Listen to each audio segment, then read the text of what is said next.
In the first instance, it's investor demand. Our German initiative was actually off the back of some of our German investors coming to us saying, we like you as a manager, we'd like residential, and we'd like you to do residential for us. So we actually created something for our investor pool in Germany, which is slightly different from some of the other offers.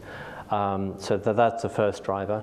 In terms of the various markets that we're looking at, the fundamentals that Mark has already touched on in terms of the UK market, but also some of the Nordics, we think have very interesting dynamics. Supply-demand imbalances seem to be common factors in quite a lot of countries.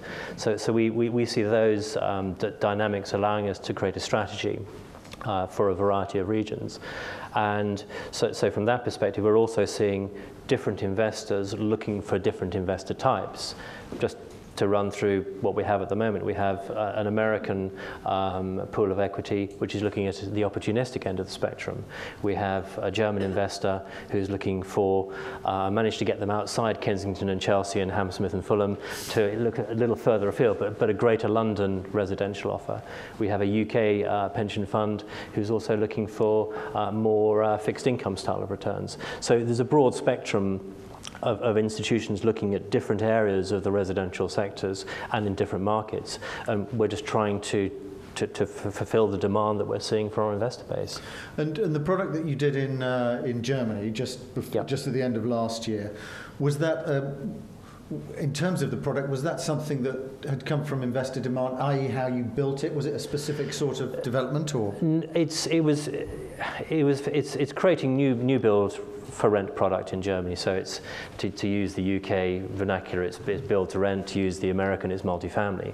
So in that instance, we have a counterparty who does things we don't do. We don't profess to do everything at Invesco, sadly. So we don't develop, we don't take planning risk.